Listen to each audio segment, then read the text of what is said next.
Hey everyone, PK here. Hope you're well. Much sunnier this morning. I want to talk to everyone or you guys today about land size.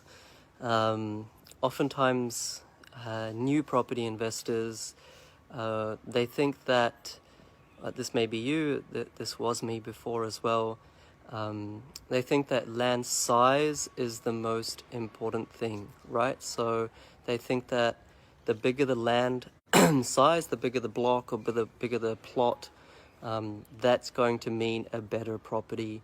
So in other words, what they gravitate towards is going further and further out from the city and saying, okay, I need at least 600 square meters, I need at least 650 square meters, I need at least 700 square meters to buy an investment property that's big enough and actually going to grow in value. Really, land size has very, very little to do with capital growth when it comes to a buy and hold strategy. Way more important than the block size is the actual block value.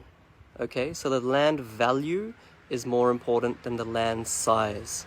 I personally have one of my investments is in a suburb called Islington in Newcastle.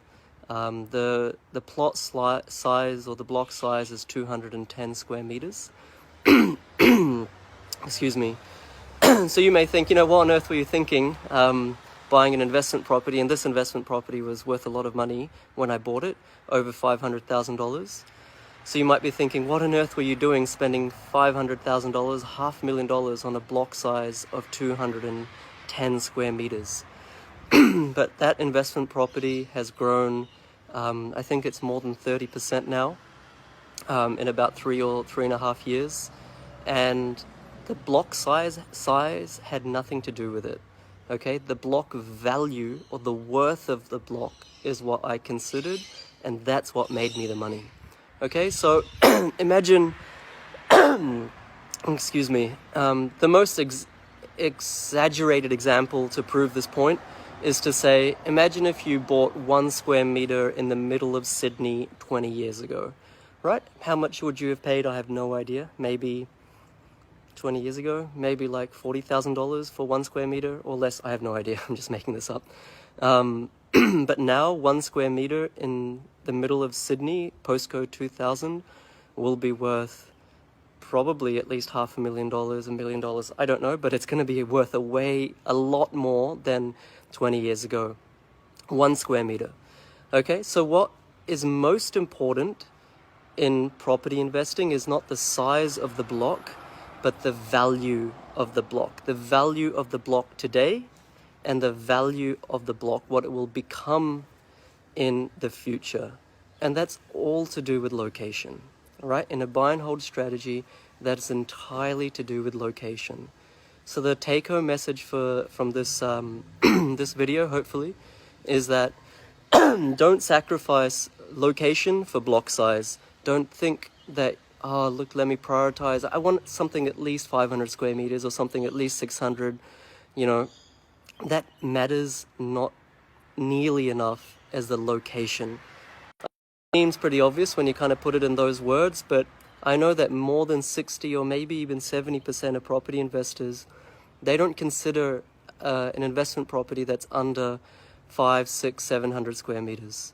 And that's really not the way to be investing in property. It does not matter at all what the size of the block is. All that matters is that how much is it worth now, absolutely and relatively, versus the dwelling value, the land to asset ratio, which I've talked about before. That's the first thing. And the second thing is, how much will it be worth in 5 years' time, or in 2 years' time, or in 10 years' time? And that is a product of about 20 to 30 different factors that determine supply and demand. And really, the size of the block is not one of those factors at all. So hopefully that makes sense. If it doesn't, and I've missed the mark, just comment below and I can try to expand on it, or someone else can try to expand on it. But hopefully that saves you from making a mistake in investing in the fringe areas of a city where you get good block sizes, but where prices don't increase as fast as you want them to. So if that makes sense, if that was useful, please like this video, just so I can see that it's being useful, that you guys are getting benefit out of it. Even if you watch this in the future, please give me a like, or if you disagree, please comment, or if you agree, please comment as well. By the way, if you disagree, please justify that, because what I've said is something that I haven't made up. It's based on a lot of statistics, historical data, and I'm just trying to share this so people don't make that mistake. All right, hopefully that was useful. Thanks, guys. Bye.